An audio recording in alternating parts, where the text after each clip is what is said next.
ती तसंच कामाला लावतो लोकाला. अलिबाबा तसलेच कामाला लावतो, म्हणजे त्याला खेळायला रान मोकळं राहतं ना मागं. त्याला तेव्हा असं ना फुकटात जातीचा उपयोग करून घेतो, फुकटात.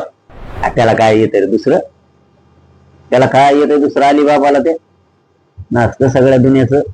सगळं ओबीसीचं मराठीचं वाटोळं करून ठेवलं.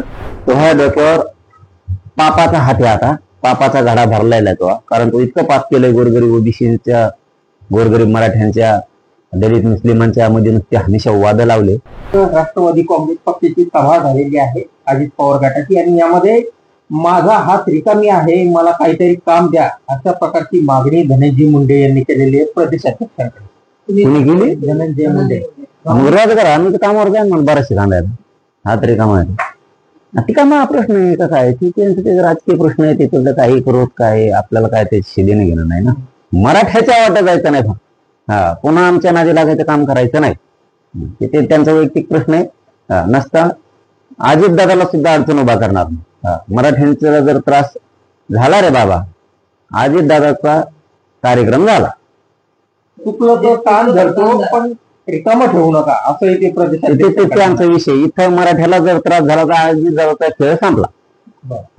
त्यानंतर छगन भुजबळ यांनी या धनंजय मुंडे यांच्या मागणीवर असं म्हटलेलं आहे की असं बोलले असतील तर पक्ष त्यांचा विचार करेल, पण त्यांच्यासाठी माझ्याकडे एक काम आहे. स्वर्गवासी गोपीनाथराव मुंडे यांनी आपल्यासाठी जे काम सोडून गेलेले आहे ते ओबीसी आरक्षणाचे ते काम आहे, आपल्यासाठी तुम्ही त्यामध्ये सहभागी व्हा. गोपीनाथ मुंडे यांचं स्वप्न सुद्धा पूर्ण होईल. ती तसंच कामाला लावतो लोकाला.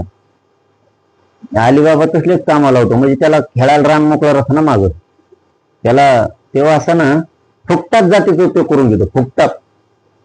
फुकटात कोणचे, धनगरांचा असेल, मराठ्यांचा असेल, मायक्रो ओबीसी असेल, ओबीसी असेल, लमानी समाज असेल, राजपूत कायकडी असेल, या अशा गरीब ज्या जाती आहेत ना, यांचा फुकटात उपयोग करून घेतो तेव्हा त्याचा साधितो. त्याला तेवढं ते लय भारी जमतं गेम बोलून लोक कामाला लावायचे ना, आपण मात्र हमेशा असं त्याच्या जवळ राहायचं. सगळ्यात नासका ओबीसीला डाग असेल तर छगन भुजबळ. सारंगे यांच्या अंगठीचा भाग आणि हायकोर्टापुढे मांडू असं सुद्धा छगन भुजबळ म्हणतात. दसऱ्यापर्यंत कोणती प्रमाणपत्र देण्यासाठी धडकशाही होते हे देखील कोर्टात मांडू, म्हणजे कोणत्यावरती त्यांनी निशाणा साधला. त्याला काय येत रे दुसरं, त्याला काय येत दुसरं अलिबाबाला, ते नाचतं सगळ्या दुनियाचं. सगळं ओबीसीचं मराठीचं वाटोळं करून ठेवलं. त्याला ह्या पापाची फेड करावं लागणार आहे.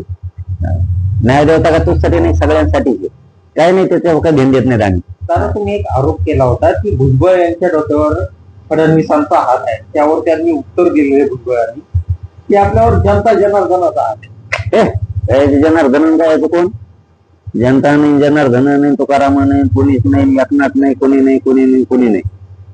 तो ह्या डोक्यावर पापाचा हात आहे, आता पापाचा घडा भरलेला आहे तो. कारण तो इतकं पाप केलंय गोरगरीब ओबीसीच्या, गोरगरीब मराठ्यांच्या, दलित मुस्लिमांच्या मध्ये नुसते हमेशा वाद लावले.